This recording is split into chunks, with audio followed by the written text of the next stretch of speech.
Hari ini kita akan bahas harga Bitcoin, XRP, dan Shiba Inu Bapak dan Ibu sekalian. Apakah dalam beberapa hari ke depan harga Bitcoin bakal naik ke angka 70.000 dolar? Dan apakah setelah itu bakal ada koreksi harga Bitcoin atau kita baru bakal lihat koreksinya minggu depan?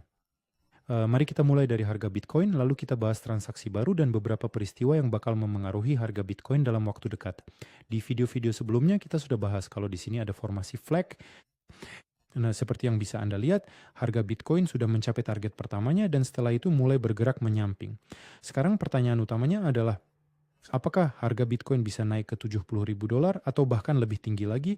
Atau kita bakal lihat koreksi ke arah setidaknya 55.000 dolar dalam beberapa minggu ke depan? Saya akan jelaskan detail pergerakan harganya. Mari kita bahas dulu peristiwa ekonomi yang bakal memengaruhi pasar. Di video-video sebelumnya kita sudah bahas kalau data inflasi dari Amerika bakal sangat memengaruhi harga. Kita tahu kalau data bulan Mei itu 4,2, data bulan Juni 3,5, dan tanggal 12 Agustus yaitu minggu lalu data inflasi keluar lagi. Ternyata inflasinya di angka 3,4. Terus tadi waktu mainnya 3,5, sekarang 3,4. Kenapa ini penting sih? Karena data inilah yang dipantau oleh The Fed. Jadi The Fed ingin melihat inflasi di kisaran 2% supaya mereka bisa menurunkan suku bunga. Kalau mereka mulai menurunkan suku bunga, ini bakal jadi dorongan positif buat pasar. Tapi saat ini mereka belum menurunkannya karena ada masalah antara Amerika dan Iran, bisa dibilang begitu. Makanya inflasi sempat naik. Jadi sekarang inflasi turun tapi masalah antara Amerika dan Iran ini belum selesai. Jadi peristiwa ini masih bisa memengaruhi pasar baik secara positif maupun negatif. Rapat The Fed berikutnya bakal diadakan tanggal 16 September, jadi di bulan Agustus ini tidak ada rapat The Fed. Kita juga sudah bahas kalau laporan kuartalan perusahaan-perusahaan Amerika bakal sangat memengaruhi pasar. Laporan itu sebenarnya sudah memengaruhi pasar Amerika, tapi belum terasa di pasar kripto. Sekarang saya jelaskan kenapa ini penting. Nah, tanggal 26 Agustus bakal ada perusahaan besar lainnya. Kapitalisasi pasarnya besar. Jadi hari Rabu 26 Agustus bakal ada volatilitas. Saya jelaskan kenapa ini penting. Perhatikan begini situasinya waktu itu. Di sini laporan kuartalan perusahaan Amerika keluar. Harga Bitcoin naik lalu kemudian terkoreksi. Sekarang saya jelaskan kenapa ini penting. Ini penting buat dipahami karena ini bakal menentukan apakah harga Bitcoin bakal terkoreksi lebih dalam atau malah lanjut naik. Ini pasar Amerika. Di sini di bulan April harganya mulai naik. Bitcoin juga mulai naik. Setelah itu pasar Amerika mengalami konsolidasi, tapi Bitcoin malah terkoreksi.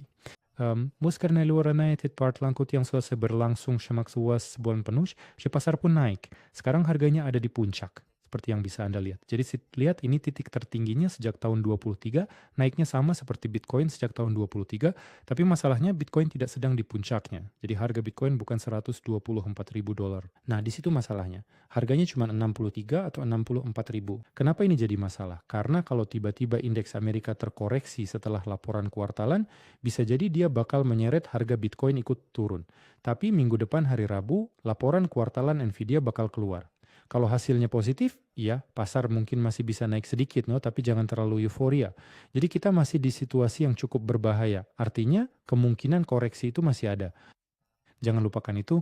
Mari kita balik lagi ke Bitcoin dan saya akan tunjukkan beberapa peristiwa lagi yang bakal memengaruhi harga Bitcoin.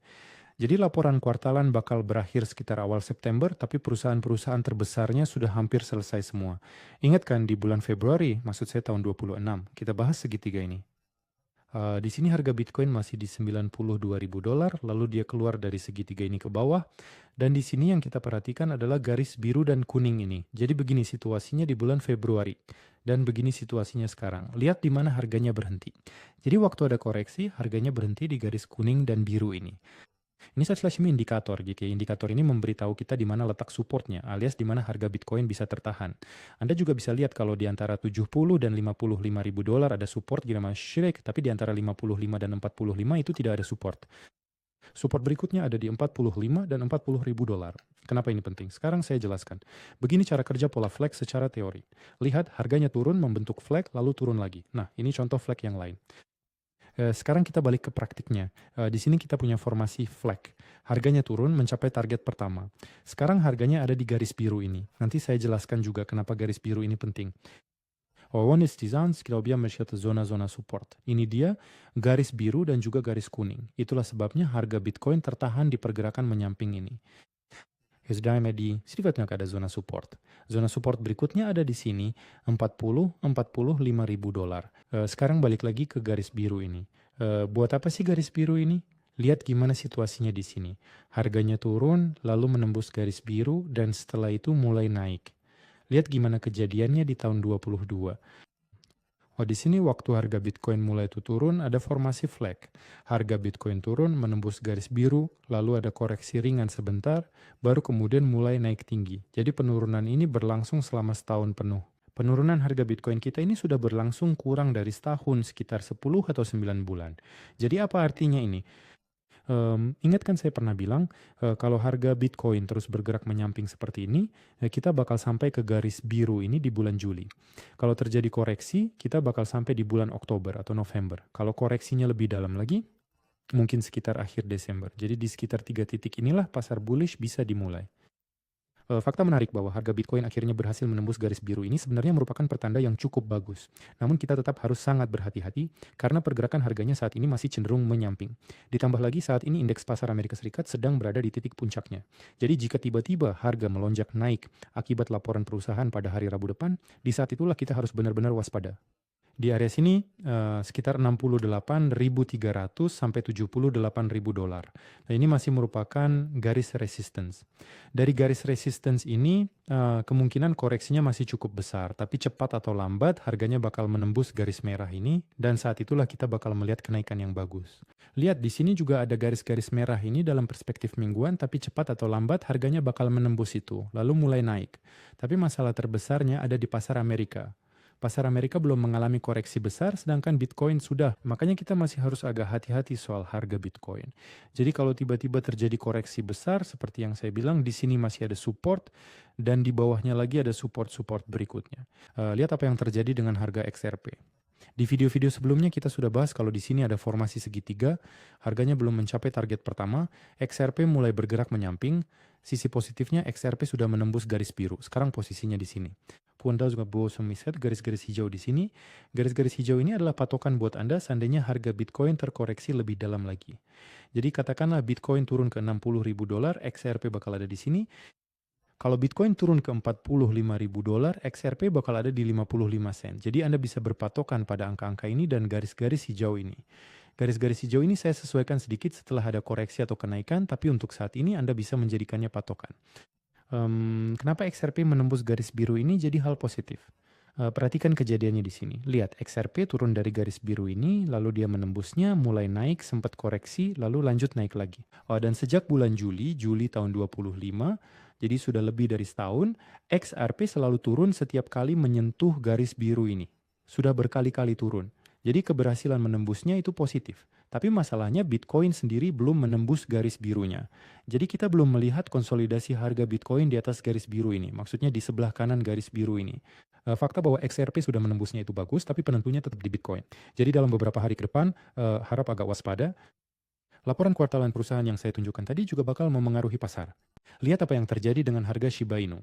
Kita sudah bahas kalau di sini ada segitiga. Shiba Inu sudah mencapai target pertama, lalu bergerak menyamping, kemudian mulai naik sedikit. Dalam 2 hari dia naik cukup lumayan, tapi setelah itu turun lagi. Sebenarnya ini lumayan bagus. Ya, Shiba Inu mulai bergerak sekuat itu. Ingatkan saya bilang, kalau Shiba Inu terkoreksi, koreksinya tidak bakal terlalu dalam. Kenapa? Karena harganya memang sudah jatuh sangat dalam.